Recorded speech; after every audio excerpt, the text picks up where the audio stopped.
Hello. ഇപ്പം നമ്മുടെ കുട്ടനാട്ടിലെ വിശേഷം എന്ന് പറഞ്ഞാൽ വെള്ളപ്പൊക്കമാണ്. നമ്മുടെ വീട്ടിലെല്ലാം വെള്ളം കയറി, നല്ലോണക്ക് കയറിയിട്ടുണ്ട്.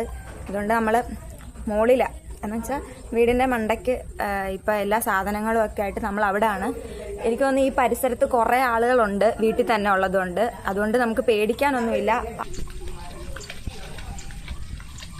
വീടിൻ്റെ അവസ്ഥ അതേ ഇങ്ങനെയാണ്. സത്യം പറഞ്ഞാൽ വെള്ളം കയറി, നല്ലോണക്ക് കയറി. നമ്മൾ പ്രതീക്ഷിച്ചില്ല ഇത്രയും കയറുമെന്ന്. ഇപ്പം എന്നെ തന്നെ എടുത്താൽ ഇതേ എൻ്റെ മുട്ടിൻ്റെ ഇത്രയും തന്നെ കയറിയിട്ടുണ്ട്. പിന്നെ ആണെങ്കിൽ നമ്മൾ സാധനങ്ങളൊക്കെ വെച്ചു. കറണ്ട് ഇല്ലായിരുന്നു ഒരു പ്രശ്നം. നമ്മൾ പിന്നെ എമർജൻസി ലൈറ്റാണ് ഇപ്പോൾ എടുത്തിരിക്കുന്നത്. ഇത് കണ്ടോ, ഇത്രയും വെള്ളം. ഈ പാടുകളൊക്കെ കഴിഞ്ഞ വട്ടം വെള്ളപ്പൊക്കത്തിന് വന്ന പാടുകളൊക്കെയാണ് ഇതാണ്ട് ആ ഭിത്തിമേലിരിക്കുന്നത്. അപ്പോൾ എല്ലാ വർഷവും നമുക്കിങ്ങനെ വരാറുണ്ട്. ഈ വെള്ളത്തിൻ്റെ കളറാണ് ഏറ്റവും ഹൈലൈറ്റ്. ഇവിടുത്തെ ഏറ്റവും വലിയ ബുദ്ധിമുട്ടെന്ന് പറഞ്ഞാൽ ഈ ഉന്തെല്ലാം വന്ന് അടിഞ്ഞ് ഏറ്റവും ലാസ്റ്റ് ഈ വെള്ളം ഇറങ്ങുമ്പോൾ ഭയങ്കര പണിയാണ്. ഈ വെള്ളത്തിൻ്റെ കളറ് കണ്ടോ ഗൈസ്. വഴിയിലും ഇപ്പോൾ അതേ വെള്ളം കയറി. സത്യം പറഞ്ഞാൽ നമ്മുടെ വഴിയാണെങ്കിൽ നല്ല താന്ന് കിടന്ന സ്ഥലമായിരുന്നു. പിന്നെ ഇവിടെ പൊക്കിയതാണ് വഴി വന്നിട്ട്. പക്ഷേ പൊക്കിയിട്ട് പോലും വെള്ളം നല്ലവണ്ണക്ക് കയറിയിട്ടുണ്ട്. നമ്മൾ രാവിലെ തന്നെ വെള്ളത്തിൽ കൂടിയാണ് നടക്കുന്നത്. കണ്ടോ ഗൈസ്, ഇതാണ് ഇപ്പോഴത്തെ ഇവിടുത്തെ അവസ്ഥ. ഇത് 2018 വെള്ളപ്പൊക്കം. ഇതൊന്നും അല്ല, ഇതിൻ്റെ കാട്ടിലും വീടിൻ്റെ പകുതി വരെ മുങ്ങിയെന്ന് തന്നെ പറയാം. പക്ഷേ ഇത് ഇപ്പോൾ എനിക്ക് തോന്നുന്നു ഈ നാടിനെ സംബന്ധിച്ചിടത്തോളം ഇത് ചെറിയൊരു വെള്ളപ്പൊക്കമാണെന്ന് തോന്നുന്നു. ഇതിനേക്കാളും വലിയ വെള്ളപ്പൊക്കമാണ് 2018 വന്നത്. നമ്മുടെ വഴി പൊങ്ങിയപ്പോൾ നമ്മൾ ഈ നമ്മുടെ മുറ്റവും പൊക്കിയായിരുന്നു. അതുകൊണ്ടാണ് ഇത്രയും കയറാത്തത് വെള്ളം. പക്ഷേ വീട്ടിലോട്ട് താന്നു പോയി. അപ്പം അതുകൊണ്ട് വീട്ടിൽ വെള്ളം കയറി. കുറച്ച് കഴിയുമ്പോൾ നമ്മുടെ ചെടിയെല്ലാം നശിച്ചു പോവും. വെള്ളം കയറിയാൽ ഫുള്ള് ചെടിയും എന്തായാലും വെള്ളത്തിനടിയിലാവും. കുറച്ചൊക്കെ നമുക്ക് കിട്ടത്തുള്ളൂ. നമ്മൾ ചൂണ്ടയിടാൻ വേണ്ടി മറ്റേ മൈദ കുഴക്കുക. സത്യം പറഞ്ഞാൽ മീനൊന്നും കിട്ടത്തൊന്നുമില്ല. പക്ഷെ നമുക്ക് ഇപ്പം ഒരു റിലാക്സേഷനൊക്കെ വേണ്ടേ, അതിന് വേണ്ടി. അതെ, ഗോതമ്പ് വെച്ച് നമ്മൾ എന്ത് ചെയ്തു, ഗോതമ്പ് വെച്ച് നമ്മൾ ഉണ്ട ഉണ്ടാക്കിയിട്ടുണ്ട് ഗൈസ്. ഈ ചൂണ്ട നമ്മൾ തന്നെ ഉണ്ടാക്കിയ ചൂണ്ടയാണ്.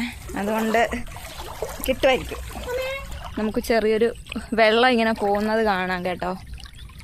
പിന്നെ ഞാനാണെങ്കിൽ ഇങ്ങനെ കൃഷി ചെയ്യാൻ കുറേ സാധനങ്ങൾ, ഇങ്ങനെ ചീര, പടവലത്തിൻ്റെ വിത്ത്, പയറിൻ്റെ വിത്ത് ഒക്കെ ഇങ്ങനെ മേടിച്ച് വെച്ചതായിരുന്നു. എന്നിട്ട് ഞാനാണെങ്കിൽ ഇങ്ങനെ ഓർത്ത് കുറച്ചും കൂടി കഴിഞ്ഞിട്ട് ഇടാമെന്ന് വിചാരിച്ച്. അപ്പോൾ എന്തുകൊണ്ടും നന്നായി, അല്ലെങ്കിൽ എൻ്റെ കൃഷി വെള്ളത്തിലായേനെ.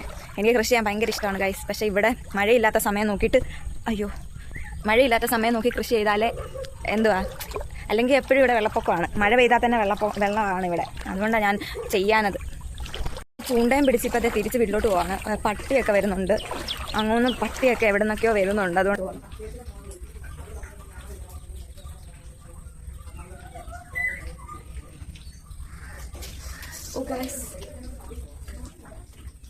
ദൈവമേ, നമുക്ക് മീൻ കിട്ടി ഗൈസ്. ഇതാണ് കല്ലുമുട്ടി എന്ന് പറയും. ഇതെന്താ കറി, നല്ല ടേസ്റ്റായി മീൻ. പട്ടിയൊക്കെ റോഡിൽ കൂടി നടപ്പുണ്ട് ഗൈസ്. അപ്പോൾ അതിനെയൊക്കെ സൂക്ഷിക്കണം. എങ്ങാനും ഈ ഒരു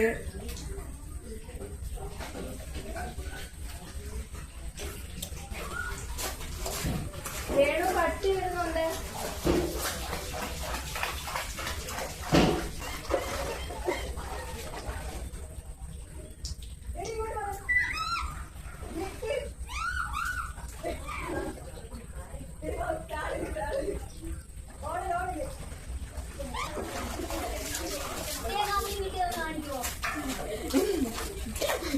വേണുവിനെ പട്ടിയിട്ട് ഓടിച്ചു ഗൈസ്. ഞാൻ അപ്പോഴേ പറഞ്ഞ പട്ടി വരും. അപ്പം ഞാൻ ഗ്ലൗസ് ഇട്ടിട്ടുണ്ട്. കിട്ടുന്ന മീനെ ഊരാൻ വേണ്ടിയാ.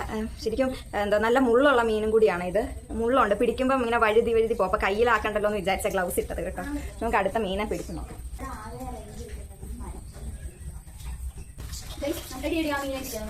അടുത്ത മീനെ കിട്ടി ഗൈസ്. നമ്മളിതൊന്ന് ഊരിയെടുക്കണം. ഇത് മുള്ളൊക്കെ ഇങ്ങനെ വരും. അപ്പം ഇതിൻ്റെ നമ്മളിങ്ങനെ പിടിച്ചിട്ട് ഇങ്ങനെ പിടിക്കണം.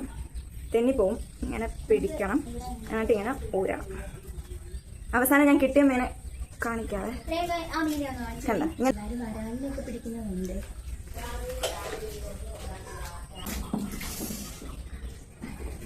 ഗൈസ്, നമുക്കൊരു വലിയ മീനെ കിട്ടിയിട്ടുണ്ട്. ഇതും കല്ലുമുട്ടി തന്നെയാണ് കിട്ടുന്നത്. ഇത് വരും കണ്ടോ. നല്ല മഴ വരാൻ പോവാണ്. എന്തോ ചെയ്യാനാ. നമ്മുടെ ഇവിടെ അടുത്തൊക്കെ ആളുകളുണ്ട് കേട്ടോ. ആരും പോകുന്നൊന്നുമില്ല എവിടെയും. വീട് മഴ പെയ്തു, ഞങ്ങളെ പോകണ്ട. കുറച്ച് മുമ്പേ ഞാൻ പിടിച്ച മീനാണ് ഇതിനകത്ത് ഇട്ടേക്കുന്നത്. ഇതിനകത്ത് ഇനി വെള്ളം ഒഴിക്കാം. ജീവനുള്ള മീനായതുകൊണ്ട് കുറേ നാളിങ്ങനെ കിടന്നോളും. പുറകിൽ നിന്ന് വരുന്ന വെള്ളമാണിത്. പുറകിൽ നിന്ന് കയറിയതാണ്. ഫ്രണ്ടിൽ നിന്ന് കയറുന്നതിന് മുന്നേ നമുക്ക് പുറകിൽ നിന്നാണ് വെള്ളം കയറിയത്.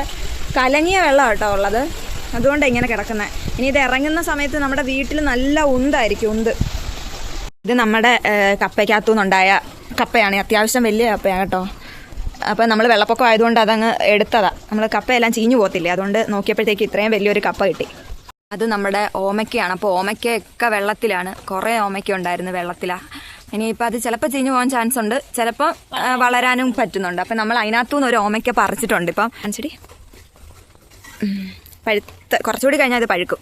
അപ്പം ഈ ഓമയ്ക്ക നമ്മൾ തിന്നും. കുറേ പനിക്കൂർക്കയും കുറച്ച് ചെടികളും നമ്മൾ മോളി വെച്ചിട്ടുണ്ടായിരുന്നു. പണ്ട് ഞാൻ ഈ മണ്ടയ്ക്ക് ഗ്രോ ബാഗിൽ കുറേ അധികം കൃഷി ചെയ്യുമായിരുന്നു. പക്ഷേ അതൊക്കെ പിന്നെ ഞാൻ എവിടെയൊക്കെ കോളേജിലും ഹോസ്റ്റലിലും ഒക്കെ വന്നപ്പോഴത്തേക്കും പോയി. പിന്നെ അതേണ്ട് കുറച്ച് യൂഫോർബിയ അങ്ങനെ കണ്ടോ ഈ ചെടിയുടെ പേര്. അപ്പോൾ ഇതും ഞാനിവിടെ വളർത്തിയതായിരുന്നു ആ സമയത്ത്. നല്ല ഭംഗിയുണ്ടല്ലേ. അതിൻ്റെ ഇടയ്ക്ക് എവിടുന്നോ ഒരു പൂച്ച വന്നപ്പോൾ അതിന് ഞാൻ ചോറ് കൊടുക്കുമായിരുന്നേ.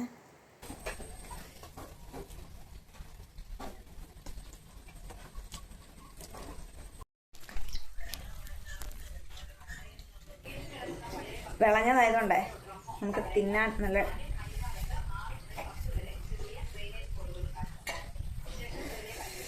നല്ല തണുപ്പുണ്ട്.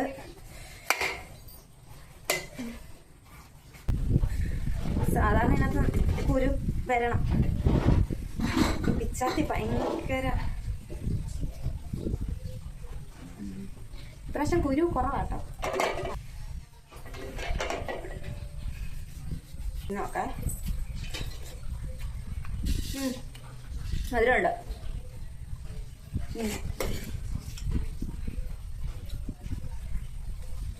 മധുരമുണ്ട്.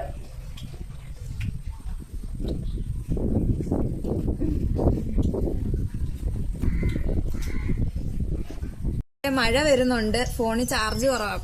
അപ്പൊ കുത്തിയിട്ടിട്ട് വരാം. കറണ്ട് വന്നിട്ടുണ്ട്. ടാറ്റാ.